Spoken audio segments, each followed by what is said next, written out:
Բարև ձեզ։ Եթերում 360 աստիճան հաղորդումն է։ Հաղորդում տարածաշրջանի մասին։ Այսօր իմ տաղավարում պատիվ ունեմ հյուրընկալելու Հայաստանի Հանրապետական Կուսակցության գործադիր մարմնի անդամ Արտակ Զաքարյանին։ Բարև ձեզ, պարոն Զաքարյան։ Շնորհակալ եմ հրավերս չմերժելու համար։ Շնորհակալ եմ հրավերի համար։ Պարոն Զաքարյան, ձեր թույլտվությամբ կուզեի այսօր խոսեինք տարածաշրջանի եւ ընդհանրապես գլոբալ մեծ խնդրի մասին, դա Իրան-Իսրայել պատերազմի մասին է։ Եվ առաջի հարցս, որը կուզեի հնչեցնել, հետևյալն է. ինչ եք կարծում, որն է Իրան-Իսրայել պատերազմի իրական հիմքը։ Դա գաղափարական պայքար է, թե տարածաշրջանում իրենց դիրքը հաստատելու համար ինչ-որ պետությունների միջև այլ պայքար։ Իրանի եւ Իսրայելի միջև հակամարտությունը ունի բավական երկար տարիների պատմություն, տասնամյակների, եւ Իրանի կողմից դատելով այն վաղուց արդեն վերածվել է գաղափարական պայքարի եւ տարածաշրջանում ազդեցություն ունենալու համար ըստ էության մրցակցություն, որը ցավոք վերածվել է արդեն տաք պատերազմի եւ երկար ժամանակ նաեւ դրա նախապատրաստական փուլերն են անցել։ Վերջին շրջանում նաեւ Միացյալ Նահանգներն է միացել այդ հակամարտությանը, բնականաբար իր մոտիվացիաներով, եւ Իրանի շուրջ տեղի ունեցող զարգացումները ըստ էության վերաբերում են ոչ միայն Իրանին, այլ նաեւ ամբողջ տարածաշրջանին, մեծ մերձավոր արևելք տարածաշրջանին, որը այս պահին բացի գաղափարական խնդիրներից իր մեջ պարունակում է նաեւ ինչպես կոմունիկացիոն, այնպես էլ էներգետիկ ռեսուրսների նկատմամբ հավակնությունների այսպես ընդգծված նպատակներին։ Ինչով կավարտվի պատերազմը դեռ դժվար է ասել, կան տարբեր սցենարներ, կան տարբեր վերլուծություններ այդ իմաստով, բայց պատերազմը ընդլայնվելու բավական մեծ, այսպես ասած, պոտենցիալ ունի ցավոք, եւ այս պատերազմում շատ բարդ է տարբեր երկրների համար խոսել սեփական շահերը պաշտպանելու դիրքերից պատերազմն ավարտելուն, որովհետև մենք հասկանում ենք եւ տեսնում ենք, թե ինչ ծավալ եւ ինչ ընդգրկվածություն ունի հակամարտությունը, հատկապես երբ որ նայում ենք Չինաստանի դիրքերից, նայում ենք Հնդկաստանի դիրքերից, նայում ենք Ռուսաստանի դիրքերից, Արևմուտքի հավաքական իմաստով դիրքերից եւ Արևմուտքի հիմնական առաջատար պետությունների ունեցած շահերից տարածաշրջանում, ինչպես ավանդական, այնպես էլ արդիական շահերից եւ ազդեցության գոտիներից, ըստ էության դառնում է բարդ հավաքական խնդիր, ավելի շուտ առաջին հայացքից անլուծելի թվացող խնդիրների համախմբություն, որտեղ բնականաբար մեծ հաշվով այո պետք է խոսել, որ դրանց լուծումները ինքնին բարդ են։ Մենք հետևում ենք եւ Միացյալ Նահանգների կողմից արվող հայտարարություններին պաշտոնական եւ ոչ պաշտոնական տեղեկատվության նվելությունների տեսքով եվրոպական տարածաշրջանի վերաբերմունքը մերձավոր արևելքում տեղի ունեցող զարգացումներին, ռուսական վերաբերմունքը, Ռուսաստանի վերաբերմունքը,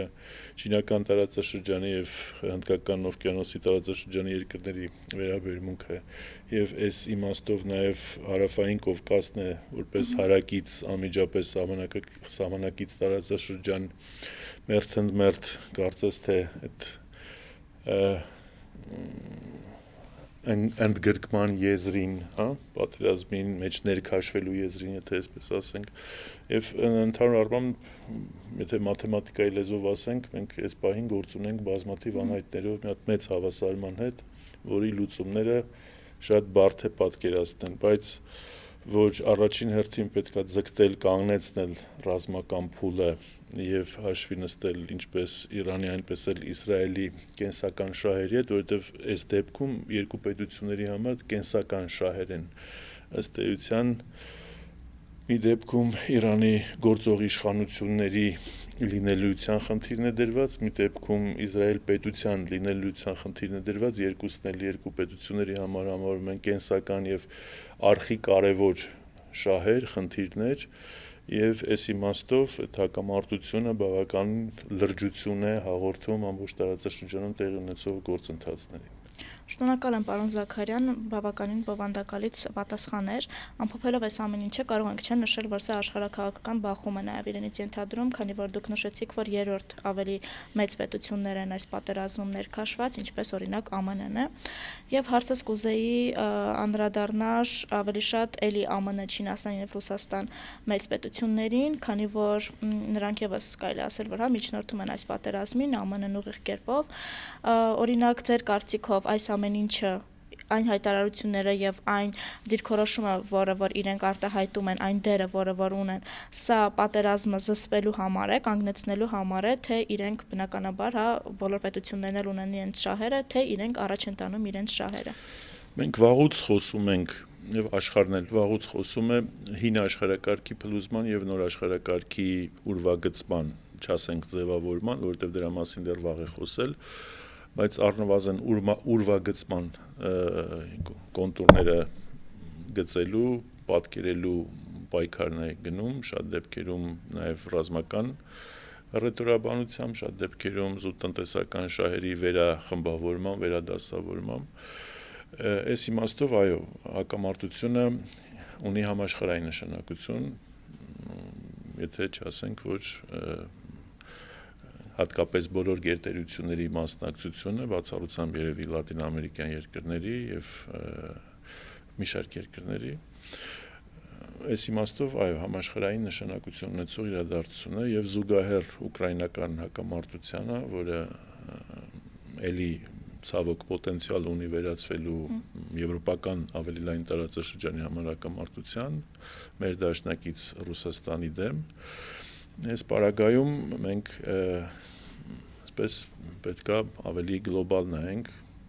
ուղղակի պարտավոր ենք ավելի գլոբալ նայել բոլոր հնարավոր զարգացումներին, իսկ դրանք զուգահեռ զարգացումներ են նորից պայմանավորված խիստ արդիական եւ խիստ կենսական շահերի հետ։ Այստեղ հիմքում ընկած է նաեւ անվտանգային գործոնը։ Անվտանգային ինչպես կոմունիկացիան իմաստով, անվտանգային սահմանների անվտանգության իմաստով, վերահսկելիության իմաստով, անվտանգային առևտրային պատերազմների իմաստով, անվտանգային նաև որոշ երկրների բնակչության ֆիզիկական պաշտպանվածության իմաստով։ Հետևաբար Միացյալ Նահանգների տեսանկյունից ըստ էության այդ գլոբալ դերակատարման, պահպանման եւ ընդլայնման խնդիրն է դրված։ Եվրոմիության տեսանկյունից համաշխարհային զարգացումներում յուրովի մասնակցություն ունենալու, հատկապես նրա լոկոմոտիվ պետությունների, նկատի ունեմ Մեծ Բրիտանիայի, Ֆրանսիայի եւ Գերմանիայի մասնակցության չափաբաժինների պայքարն է գնում։ Ռուսաստանի պարագայում բնականաբար սեփական դերակատարությունը եւ նորից վերադարձ դեպի համաշխարհային տերության մակարդակի պահպանման խնդիրն է դնում, Չինաստանի պարագայում նույն կերպ ազդեցությունների գոտու եւ երաշխավորված եւ անխափան առևտրի տնտեսության զարգացման եւ ընդհանուր գլոբալ տնտեսության մեջ առաջատար դիրքերը պահպանելու ազդեցությունների տակ չընկնելու խնդիրն է գնում, գումարած դրան նաեւ հումքային շուկաների եւ հումքային ռեսուրսների անխափան ապահովման, էժան էներգետիկ կարողությունների ապահովման եւ բնականաբար յուրաքանչյուր պետության համար սեփական երկրի բնակչության բնականոն զարգացման խնդիրներին ապահովման պայքարի մեջ է գտնվում այսօր աշխարհը գլոբալ իմաստով եւ նորից եմ ուզում կրկնեմ մեր տարածաշրջանի եւ հատկապես մեր երկրի համար շատ կարեւոր է հասկանալ բոլոր զարգացումները փորձել կանխատեսել դրանք, փորձել հնարավորին չափ զերծ մնալ ներքաշվելուց այս կամ այն բախումների մեջ եւ փորձել իհարկե ապահովել բնական դաշնակցային եւ ռազմավարական դաշնակցային հարաբերությունները ճիշտ գործընթացների հետ, ոչ թե ճիշտ պետությունների հետ, առհասարակ ճիշտ գործընթացների հետ։ Կան գործընթացներ, կան շահեր, որոնք որ ուղիղ առնչվում են Ռուսաստանի հետ ռազմավարական դաշնակցության խնդիրների հետ եւ դրանք արդիական են ինչպես եղել, այնպես էլ ապագայում լինելու են։ Կան շահեր, որոնք որ առնչվում են Միացյալ Նահանգների հետ, կան շահեր, որոնք որ առնչվում են Եվրոմիության հետ, ընդգծված շահեր, որոնք որ մեծ պոտենցիալ ունեն զարգացման Չինաստանի հետ։ Այսինքն մեր քաղաքականությունը եւս պետք է կարողանա ընդգրկուն լինի, պետք է կարողանա հաշվարկված լինի շատ նուրբ, առանց սխալների, առանց փորձարկումների, առանց արկածախնդրության որպեսզի մենք կարողանանք որպես պետություն նախ մենք ինքներս պաշտպանենք մեր պետականության բոլոր ատրիբուտները եւ ինքնավարությունը, ինքնիշխանությունը, կարողանանք մեր շուրջը անվտանգային միջավայրը ամրապնդել, նվազեցնելով արկա սպառնալիքները եւ մարտահրավերները կամ առնվազն դրանք կանխատեսելի եւ կառավարելի դարձնել եւ իհարկե տնտեսական մասնակցություն ունենալ նոր պոտենցիալ բացվող հնարավորություններում։ Գուցե նաև ունենանք նոր գործընկերպետություններ, նոր դաշնակիցներ, նոր շահեր եւ սա շատ կարեւոր է։ Իրականում հաջորդ հարցը սենց լինելու էր Հայաստանի վերաբերյալ, օրինակ ինչ քաղաքականություն, հստակ քաղաքականություն պետք է վարեր Հայաստանը, որպեսզի այս տարածաշրջանային լարվածության մեջ ունենա իր կոնկրետ դերը, քանի որ մենք տեսնում ենք, որ այսօրվա իշխանությունները ոչ մի քայլ չեն անում, որը որ կամրապնդի պետականությունը կամ օրինակ կպաշտպանի ազգային շահերը։ Կուզենամ խոսենք մի փոքր ազգային շահերի տեսանկյունից, օրինակ ըստ ձեզ ինչ քաղաքականություն պետք է վարի, ավելի ճիշտ ինչ վեկտորային, քաղաքականություն պետք է վարի Հայաստանը, որպեսզի իր ազգային շահերը ու պետականությունը այս տարածաշրջանային լարվածության դեպքում կարողանա պահպանել, քանի որ շատ լավ գիտակցում ենք, որ եթե տարածաշրջանում խնդիրներ են առկա, դա ուշ թե շուտ հաստատ մեզ եւս դիպչելու է, մեր վրա եւս արտահայտվելու է։ Նախ պետք է ամեն կերպ չներքաշվել եւ դիստանցավորված ու հիմնավորված չեզոքություն պահպանել բոլոր տեսակի ռազմական բախումների պարագայում։ Նախ պետք է հասկանալի, հիմնավորված եւ երկարաժամկետ գործունեություն օրակարգեր ունենալ առաջին հերթին Ռուսաստանի Դաշնության մեջ գործընկերների հետ, մեր դաշնակցային հարաբերությունները բարձրացնելով հնարավորինս բարձր մակարդակի եւ հասկանալի աշխարհի մնացած մեր գործընկերների համար, հիմնավորված կերպով հասկանալի իսկ դրա համար անհրաժեշտ է որպեսզի Հայաստանը չհայտնվի տարբեր շահերի բախումների կենտրոնում, ընդհակառակը փորձի այդ գոյություն ունեցող շահերը, որոնք որ առնչվում են կամ ամփոփվում են կամ անցնում են մեր տարածաշրջանով, հատկապես Հայաստանի Հանրապետության տարածքով, դրանք լինեն համադրյալ, համադրված, դրանց մեջ չլինեն կոնֆլիկտոգեն, կոնֆլիկտացին էլեմենտներ, որոնք որ եթե ոչ այսօր վաղը կարող են բերել կոնֆլիկտների եւ նոր հակադրության օջախների։ Մենք պետք է շատ հասկանալի օրակարգ ունենանք Միացյալ Նահանգների հետ, դրանք կառուցելով Միացյալ Նահանգների ունեցած ակնհայտ դրսևորվող շահերից կամ նոր պատկերացումներից մերձավոր արևելյան տարածաշրջանում, նորից եմ ասում, դրանք երբևէ չհակադրելով Ռուսաստանի հետ մեր ունեցած հարաբերություններին, մենք պետք է շատ հասկանալի առևտրային, գործընկերային եւ կոմունիկացիոն հարաբերություններ կարողանանք կառուցենք Չինաստանի ժողովրդական հանրապետության հետ, որը պետք է նաեւ իր մեջ պարունակի որոշ իմաստով կոմունիկացիաների առումով նաեւ անվտանգային էլեմենտներ երկարաժամկետի համար երաշխավորված։ Մենք պետք է մեր հարևան պետությունների հետ հարաբերությունները կարգավորենք այնպես, որ դրանք չլինեն Հայաստանի Հանրապետության եւ հայ ժողովրդի կենսական շահերի հաշվին, դրանք չլինեն ազգային արժանապատվության հաշվին եւ դրանք չլինեն ինքնորոշման մակարդակի նվազեցման հաշվին, դրանք չլինեն երկրորդային այլ պետությունների համար եւ Հայաստանը լինելով Հարավային Կովկասի 3 երկրներից մեկը ունենալով աշխարհագրական նաև նպաստավոր դիրք, ինչքան մենք ասում ենք, որ մեր դիրքը նպաստավոր չի աշխարհագրական առումով խոցելիությունները եւ մարտահրավերները շատ են,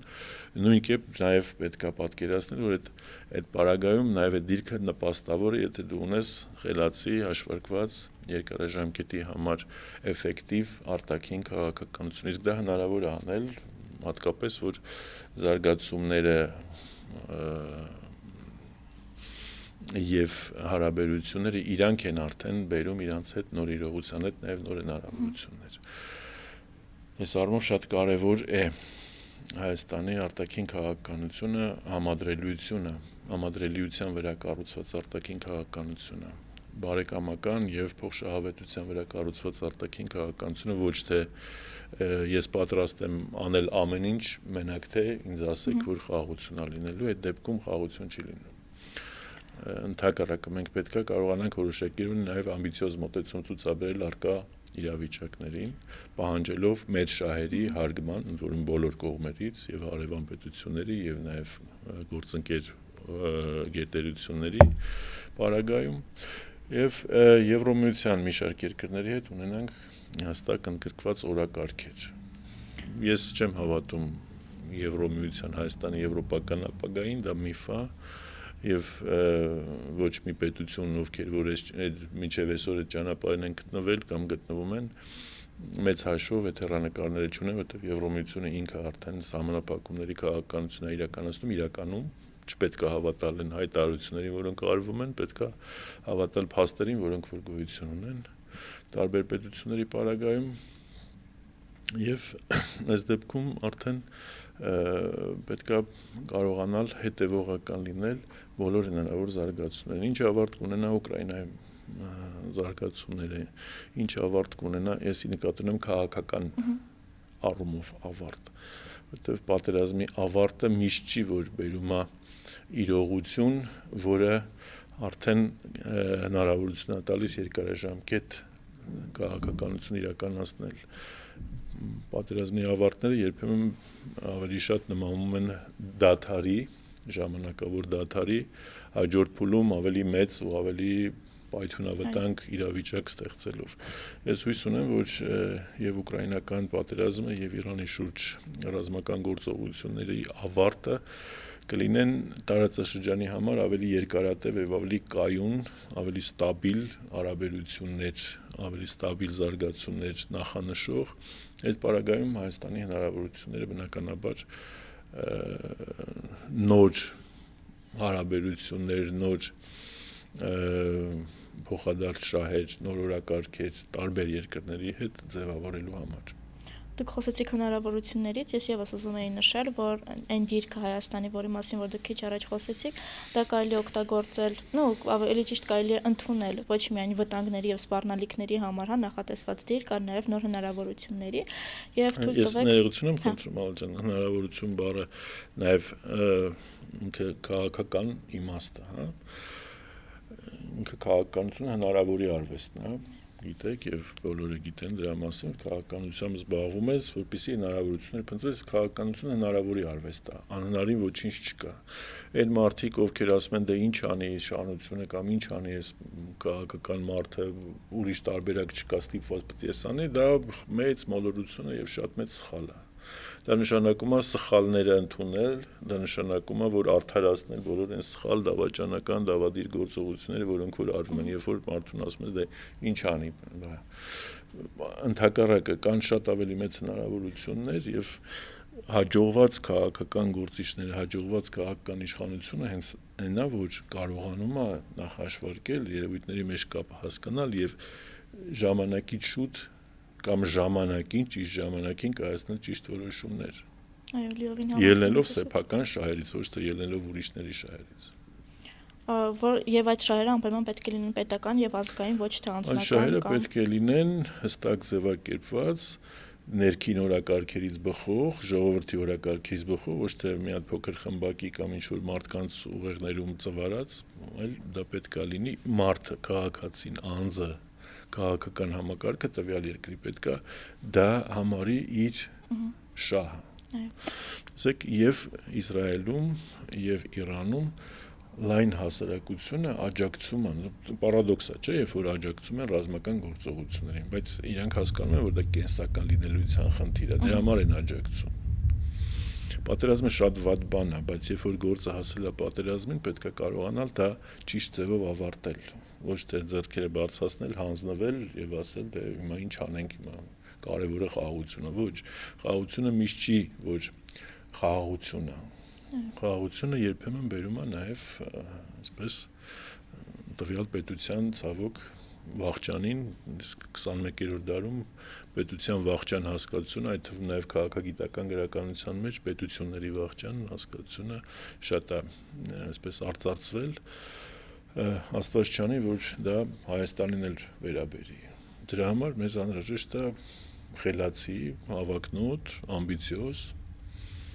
ակտիվ եւ էֆեկտիվ իշխանություն։ Եվ նաև որպեսզի այդ առաջնորդը լինի կոմպետենտ եւ հասկանա թե ինչ է անում կամ ինչ է ինձ ենթադրում այն պետությունը, որի ղեկավարը որի կդառնա։ Միանշանակ առաջնորդն առաջին հերթին չպետք է խափի իր ժողովրդին այս իրավիճակում եւ դա հղի է շատ վատ ներքին հետևանքների, որտեվ հնարավոր չի անընդհատ խափել դա հնարավոր չի։ Էն էլ մեզ բաց աշխարհում, երբ որ տեղեկատվական հոսքերը, երբ որ իրականությունը շատ ավելի շուտ է տեղ հասնում, քան այս սուտը, որը արդեն ասվել է։ Համաձայն եմ ձեզ հետ, մենք նաև խոսեցինք ԱՄՆ-Հայաստան հարաբերություններից, հարց ծագեց, օրինակ, եթե ԱՄՆ-ն մտնի լայնածավալ պատերազմի մեջ, ինչպես կօգտագործի ԱՄՆ-ն, արդյոք կօգտագործի, եւ եթե կօգտագործի, ապա ինչպես կօգտագործի Հայաստանին, ելնելով այս նոր իրողությունից Հայաստան-ԱՄՆ հարաբերությունների, մենք հիշում ենք, որ Նիկոլ Փաշինյանն իր ասուլիսի ժամանակ ուրախանում էր, որ Հայաստանը դեռ 100 տարի գոյություն կունենա, քանի որ ԱՄՆ-ի հետ տնտեսական կոնտրակտ ունի, այսպես ասած, եւ ԱՄՆ-ն չի թողի, որ Հայաստանը կործանվի։ Արդյոք լայնածավալ, պատերազմի սպառնալիքի դեպքում ԱՄՆ-ն չի կործանի Հայաստանին ներքաշելով պատերազմի մեջ։ Միացյալ Նահանգները պրագմատիկ պետություն է եւ առաջնորդվում է բացառապես իր շահերով եւ դա հարգանքի արժանի է, այնպես ինչպես բոլոր պետությունները առաջնորդվում են իրենց շահերով։ Այսօր Հայաստանի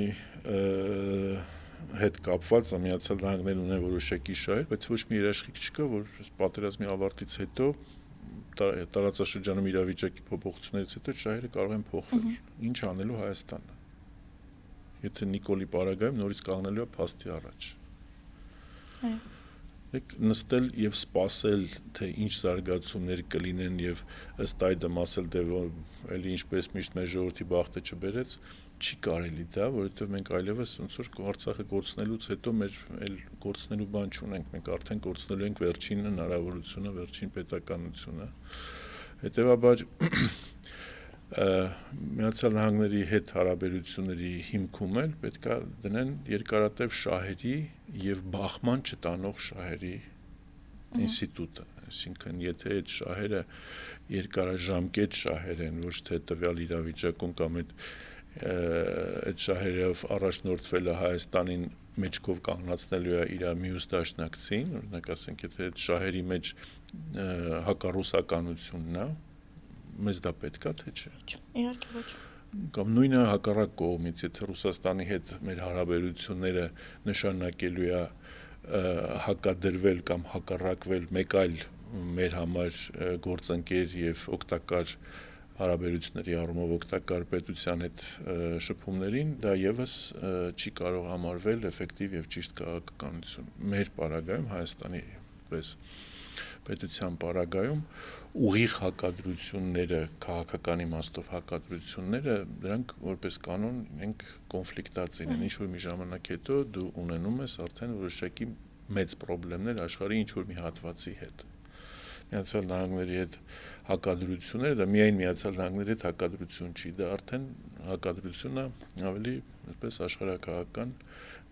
հոսանքին կամ գաղափարական կամ ծրագրային կամ ռազմավարական, եւ Ռուսաստանի հետ հակադրություններ դա միայն Ռուսաստանի հետ հակադրություն չի, դա դու արդեն հակադրվում ես ինքդ քո շահերի հետ, ինքդ քո անվտանգային միջավայրի հետ եւ ինքդ քո հովանոցի հետ, եթե այսպես ասենք, ինքդ քո տնտեսական շահերի հետ, ինքդ քո տնտեսական շուկաների հետ, ինքդ քո տնտեսական զարգացման պոտենցիալի հետ, ինչ չի կարելի անել, դա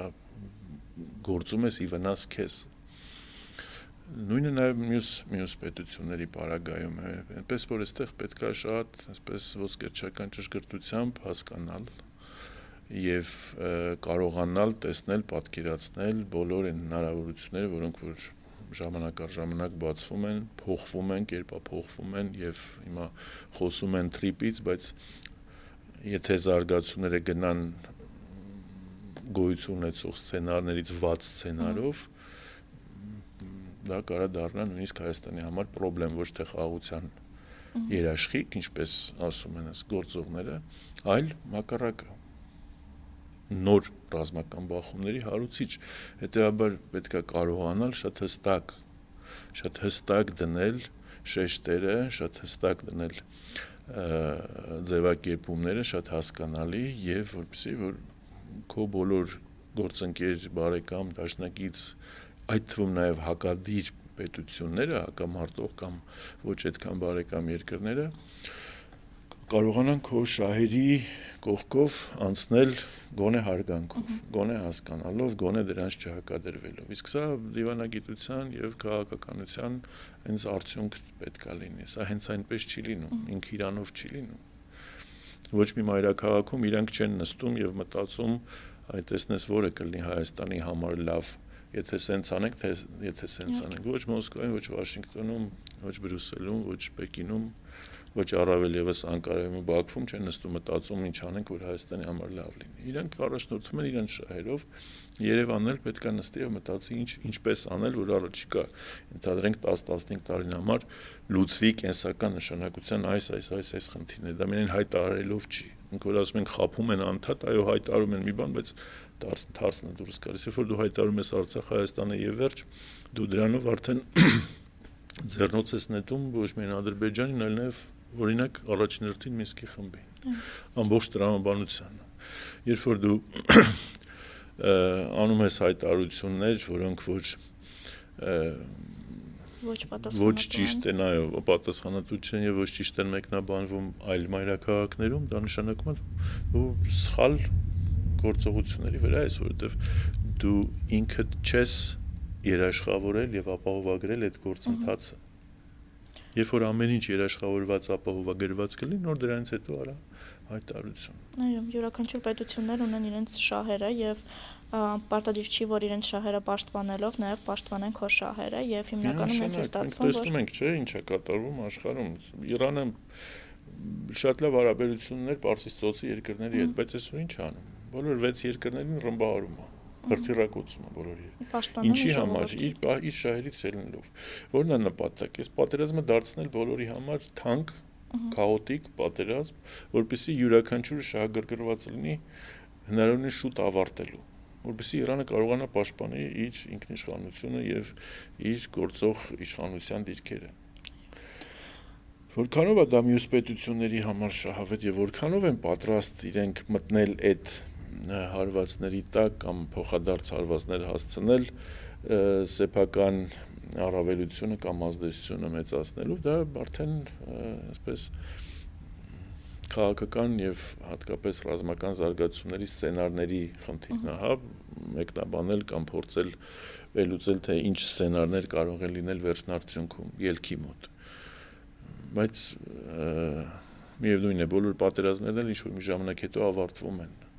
Բայց ինչ ձևով են ավարտվում եւ արդյունքում վերջնարդյունքում ինչ են ունենում այդ երկրները եւ նրա հարակից երկրները եւ ինչ նոր քաղաքական իրողություններ է ձևավորվում եւ ում համար է դա նպաստավոր եւ ոչ նպաստավոր, սա արդեն խնդիր է։ Իրանը մեր համար սահմանակից պետություն է եւ մենք պետքա շատ ու շատ այսպես շահագրգիռ ձևով վերաբերվենք զարգացումներին։ Իսրայելը, Միացյալ Նահանգները ունեն կոալիցիոն այսպես ասած գործելակերպ, գործընթաց, որտեղ եւս մենք ունենք շահեր եւ որոշակի, այսպես ասած, ակնկալիքներ հատկապես Միացյալ Նահանգների հետ հարաբերություններում։ Մեր տարածաշրջանը եւս կարող է ցանկացած պահին Թուրքիան կամ Ադրբեջանը օգտվել իրավիճակից, որոշակի նորից ասեմ վատ սցենարների զարգացման պարագայում։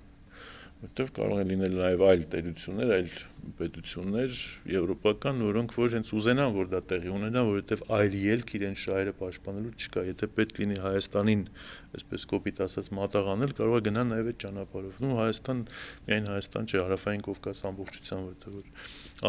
առնչվելու է բոլորին։ Հետևաբար շատ բարդ ու պատասխանատու է ժամանակահատվածում, իհարկե ինչպես կվարվի Բաքուն կամ ինչպես կվարվի պաշտոնական Թիֆլիսը, դա իրենց քաղաքական որոշումների խնդիրն է, Հայաստանի պաշտոնական քաղաքականությունը սարմով պետք է լինի խիստ հաշվենկատ եւ առավելագույնս հաշվարկված, ոչ թե արկածախնդիր կամայականություն, ինչպես մինչև հիմա եղել է եւ որի արդյունքում ցավոք մենք անընդհատ կորցրել ենք, անընդհատ դժվել ենք, մինչև այսօր էլ կանացենք ել ավելի մեծ անորոշությունների շեմին։ Ձեր նշած քաղաքականության վեկտորները կարող ենք բացառել այս իշխանությունների դեպքում, քանի որ կարծում եմ, որ նրանք բնականաբար Ցավոք, այո, չեն օգտվելու նման ցավոք, այո, եւ լուծումը էլի մնում է իշխանապողությունը։ Այո, նաև ես կուզեի կիսվել իմ կարծիքով, ինչ վերաբերում է Հայաստանի եւ տարածաշրջանին, կարծում կհամաձայնվեք, որ Հայաստանի եթե իշխանափոխություն լինի, հա, քանի որ այս իշխանությունները բնականաբար ոչ մի բան չեն անելու, շատ լավ վիճակում է գտնվում, իրավիճակում եւ դիրքում է գտնվում, քանի որ կարող է օգտվել թե Ռուսաստանից, հա, օգտվել ճակերտների մեջ, ասենք, թե Ռուսաստանից, թե ԱՄՆ-ից եւ թե Իրանի հետ իր հարաբերությունները ավելի զարգացնել, քանի որ մենք գիտենք, որ Ռուսաստանը իր դերը, հա, կարելի ասել կորցրել է տարածաշրջանում, տեսնում ենք, որ ԱՄՆ-ն փորձում է ինչ-որ չափով հաստատվել տարածաշրջանում։ Չի կորցրել, բայց առնվազն կան ուժեր, որոնք ձգտում են Ռուսաստանին դուրս մղել տարածաշրջանից։ Հայաստանը այդ խաղի մեջ պետքա չլինի։ Հակառակը կարող է որպես անվտանգության բարձիկ Հայաստանը կարող է բոլոր հնարավոր շահերի եւ հնարավորությունների համադրողը լինել, այսինքն մենք հակասությունների քաղաքականություն իրավունք չունենք վարելու, մենք իրավունք ունենք միայն շահերի համադրման եւ մեր շահն էլ այդտեղ անպայման լինի ընդգծված, ներկայացված։ Նաև ԵՄ-ի մասով կուզեի մեկ հարց հնչեցնել, օրինակ մենք կարող ենք վերցնել Ուկրաինան որպես օրինակ, ով ձգտում էր դեպի ԵՄ, այդպես էլ չհասավ, ու նույն ինքը Վրաստանը, որը որ նաև ձգտում էր դեպի ԵՄ, բայց չհասավ, Հայաստանի ազգային շահերը ու ԵՄ-ի գաղափարախոսությունը հակադրվում են միմյանց։ Ես անկեղծ ասած, ես ինձ դասում եմ եվրոսկեպտիկների շարքում եւ Եվրոմիության որպես այդպես միասնական քաղաքական տնտեսական կառույցի ապագային շատ չեմ հավատում, ցավոք, շատ լավ կլներ, որ Հայաստանը կարողանար այդ չափանիշներին համապատասխանել առանց անդամակցության, այսինքն մենք ի վերջո Հայաստան Արևելյան գործընկերության անդամ պետություն է 2009 թվականից եւ նպատակներից մեկը, հենց գլխավոր նպատակը եվրոպական միասնական արժեքային համակարգի եւ չափորոշիչների, սկսած կենսապայմաններ, սկսած զարգացման հնարավորություններ, սկսած տնտեսական ստանդարտներ եւ ընդհանուր շուկայական տարածքներում փոխադարձ հետաքրքրությունները դրան համապատասխանեցվել, բայց հիմա տեսեք, ՍԵՊԱ-ն ստորագրվել 2017 թվականին, անցել է արդեն 9-րդ տարին է եւ ոչինչ կամ գրեթե մեծ մասը իրականացված չի։ Սա խոսում է ինչի մասին, սա խոսում է իշխանությունների անկարողության մասին, եւ ըստ էության շատ լավ փաստաթուղթ է բանակցվել եւ ստորագրվել։ Իրանք այն ինչից որ Հայաստանը կարող է օգտվել, դրանք ամբողջը ձախողել են։ Միայն խոսել, միայն կերակրել դատարկ խոսքերով եւ ոչ մի այսպես շոշափելի բան չունենալ եւ դրա արդյունքում կրկնակի անգամ մեծացնել արտաքին պարտքը պետության սերունդների վերադնելով ավելի մեծ բեռ ու պարտավորություն, սա իհարկե ոչ մի լավ բանի մասին չի խոսում։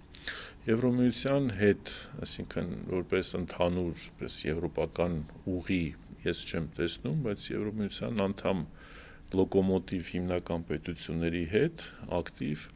տնտեսական, սոցիալական, քաղաքական, մշակութային երկխոսություն եւ հարաբերությունները համարում եմ պարտադիր եւ ինչ որտեղ նաեւ կենսական։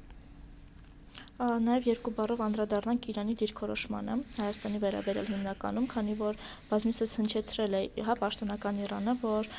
թույլ չի տա տարածաշրջանում սահմանների փոփոխություն։ Ինչ է կարծում, արդյոք հնարավոր է, որ այս պատերազմից հետո Իրանի նման դիրքորոշումը փոխվի կամ թույլատնի։ Նորից եմ ուզում բան անել, դա արձանագրել, որ ամեն ինչ կախված է թե ինչ կկատարվի այս պատերազմից հետո։ Ինչպես դուրս կգա Իրանը այս պատերազմից։ Մեր համար շատ կարևոր է իմ կարծիքով, որ Իրանի տարածքային ամբողջականությունը պաշտպանվի։ Դա շատ կարևոր է։ Հիմա միջազգային լրահոսում եւ տարբեր պետություններից երբեմն հնչում են տարբեր հայտարարություններ, որոնք որ այդքան էլ հուսադրող չեն, բայց այնուամենայնիվ գլխավոր այսպես մեսեջը ուղերձը իհարկե չի սպառնում Իրանի տարածքային ամբողջականությանը, ավելի շատ խոսում են իշխանապողության բանի մասին ու դա սա եւս արդեն պետքա թողնել Իրանի ժողովրդին, դա բացառապես Իրանի ժողովրդի իրավասության խնդիրն է, ինչպես կվարվի Իրանի ժողովուրդը, դա զուտ իր իրավունքն է, բայց մեր համար, ինչպես Իրանի համար, այնպես էլ նաև մեր համար կենսական նշանակություն ունի Իրանի Իսլամական Հանրապետության հետ մեր սահմանի անվտանգ եւ կայուն գործունեությունը։ Նա վերջին հարցը, որը որ պարտավորված եմ տալ բոլոր հյուրերին, ինչ է ուզում Հայաստանը եւ ով է իրականում պաշտպանում հայկական շահը։ Հայաստանը ուզում է խաղաղություն, խաղաղ եւ կայուն զարգացում, խաղաղություն, այսպես մեռելային խաղաղության մասին չի խոսքը, խոսքը ակտիվ, աշխույժ, զարգացող, գրավչություն ունեցող պետության վերածում, տնտեսական պարբերաբար եւ այսպես էֆեկտիվ զարգացումներով հանդերձ հասարակության կենսամակարդակի բարելավում, հասարակության կրթական եւ գիտակցական մակարդակի բարելավում, մեզ պետքա մենք ունենանք 10-15 տարի հետո ունենանք որակյալ բարձր կրթության, բարձր կրթական ցենզով հասարակություն, որին հասանելի, մատչելի եւ որի կողմից այսպես մասնագիտական իմաստով հմտություններ եւ կիրառելի կլինեն բարձր տեխնոլոգիական կարողությունները, որտեղ մենք լրիվ նոր աշխարհ ենք, նոր այսպես կարողություններով, նոր ձևերով կառավարվող, նոր մեթոդներով, միջոցներով կառավարվող աշխարհ ենք թևակողելու եւ այստեղ Հայաստանը իր գիտական եւ մտավոր պոտենցիալով կարող է լինել առաջատարների դերում, ոչ թե որպես սպառող, այլ որպես ընդհակառակը պրոդուկտ ստեղծող, որպես հավելյալ արժեք ստեղծող։ Այդպես հավակնոտ ծրագրեր է պետք տանել։ Այս իշխանության դրած ծրագիրներն են, եկեք ոչ մի բան չանենք, մեզ չխփեն։ Այդպես չի կարելի։ Այդպես ավելի շատ են խփելու, ավելի շատ են պոկելու, ավելի շատ են ճնշելու։ Ավելի շատ են ստիպելու, որ քո քաղաքացիները թողնեն եւ հեռանան։ Ավելի շատ են զրկելու տնտեսական արդյունք ստեղծելու քո բոլոր ռեսուրսներից, զարգանալու քո բոլոր ռեսուրսներից, ավելի շատ թույլ չեն տալու, որ դու քո ինքնության եւ քո պատմության, քո մշակույթի կրողը լինես, քո արժեքների կրողը լինես, քո դեմքը պաշտպանես միջազգային հարաբերություններում եւ քո պետության իմիջը կարողանաս պաշտպանել միջազգային հարաբերություններում, վախվորած, այսպես աղքատիկ բարեկամի կարգավիճակով զոհի կերպարով արտաքին քաղաքականությունը հարգանքի չի արժանանում եւ ոչ մեկ չի հարգելու քո շահերը, ինչքան էլ դու բարձր գոռաս, ինչքան էլ որ քեզ ծափահարեն հույս ունենալով, որ կդառնաս հակառուսական ինչ-որ բանի պլացդարմ, ինչ-որ մի արժեքի կրող։ Նայենք տեսնենք Մոլդովան զարգանում է արդյոք եվրոպական տարածաշրջանում գտնվելով, չի զարգանում։ Որտեղ Մոլդովային օգտագործում են բոլորովին ուրիշ բաների համար։ Ուկրաինան զարգանում է, Ուկրաինային արդեն հարյուրավոր միլիարդ դոլարներ են պետք զուտ վերականգնվելու գալու 2022 թվականի դիրքին։ Քանի տարով հետ ընկավ այդ պետությունը։ Եվ ինչի համար։ Հիմա մենք էլ հայտնվենք այդ իրավիճակում։ Մենք ունենք փայլուն խելացի օրինակ Վրաստանը, հենց մեր աչքի առաջ։ Որ պետք է առաջնորդվել խելոքների դարահեկել, հա։ Այո, խելոք նաև խելքի ուժով։ Մենք պետք է սրան պատրաստ լինենք։ Մենք երբեք չենք ունենալու այն բանակը, որ պետության հետ ոնց ուզենք վարվենք կամ խոսենք։ Չունենք այդ ռեսուրսը, եթե աշխարհի բոլոր լավագույն զենքերն էլ տան մեզ։ Եվ դա չի մեր առաքելությունը զարգանալու որպես պետություն հարատևելու համար։ Մենք ունենք մեր առաքելությունը, պետք է դրա մեջ մնալ։ Իսկ դրա համար առաջին հերթին խելացի մարդկանց իշխանությունն է պետք։ Խելացիների կողմից ընտրված խելացի իշխանությունն է պետք։ Ոչ թե գնալ ինչ-որ բաներով տեղեկատվական տեխնոլոգիաներ կիրառելով մարդկանց խաբել, մոլորեցնել, քվենգողանալ, նորից գնալ հաջորդ հնգամյակում այդ նույն քվեով անունը դնել իբրև թե լեգիտիմություն, բայց մարդկանց համար բերել աղետ, դժբախտություն եւ հուսահատություն։ Սա պետք է ինչ-որ տեղ կանգնի արդեն։ Թույլ տվեք համաձայնվել ձեզ հետ, ցիտելով մի արտահայտություն, որը լսել եմ իմ լեկցիաների ժամանակ, Դա այն է, որ եթե պատրաստվում ես պատերազմի, դու չես ունենում պատերազմի, եթե դու չես պատրաստվում Համաշխարհային պատերազմի, դու ճշմարտությունը ունենում ես պատերազմ։ դեռևս հռոմեական կայսրության ժամանակներից եկած, որ ուզում ես խաղաղություն, միշտ պատրաստ եղիր քեզ պաշտպանելու, ոչ թե պատերազմին, առաջին քեզ պաշտպանելուն պատրաստ եղիր։ Այդ դեպքում անիմաստ կլինի այն գործողությունը, որը որ իրականացում։ Եթե կողքիդ պետությունը տեսնում որ դու չես ուզում քեզ պաշտպանես եւ պատրաստ չես եւ դրա մասին չես էլ մտածում, ընդհանրապես ինքը ավելի հեշտ է, մտածումը առանց ռեսուրս, քիչ միջոցներով քեզ կենթարկեցնի։ Ամեն դեպքում մենք նաև պետք է հիշենք, որ միջազգային հարաբերություններն ու քաղաքականությունը դա նույն ջունգլիների օրենքն է, ու եթե դու տեսնում ես, որ պետությունը թույլ է ու դու կարող ես գնալ ուղղակի վերցնել այդ ամեն ինչը, հաստատ կգնա ու կվերցնի այդ պետությունը։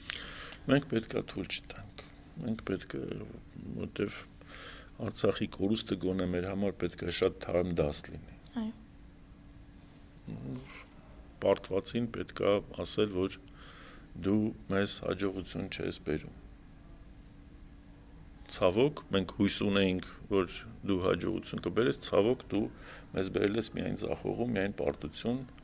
պահանջում ենք, որպեսզի դու ազատես մեր փոխարեն որոշումներ կայացնելու այդ հարթակը։ Հույս ունենանք, որ կլինի իշխանափոխություն եւ այս պարտված իշխանությունը կհեռանան մեր երկրի ղեկավարող դիրքերից։ Պարոն Զաքարյան, շնորհակալ եմ։ Շնորհակալ եմ։ Շատ բովանդակալից եւ հետաքրքիր զրույցի համար։ Շնորհակալ եմ։ Իսկ դուք դիտում եք 360 աստիճան հաղորդումը տարածաշրջանի մասին, հիշեք, որ մենք չենք պարտավորվում տալ հեշտ հարցեր, սակայն պարտավորվում ենք տալ ճիշտ պատասխաններ։ Մնացեք մեզ հետ։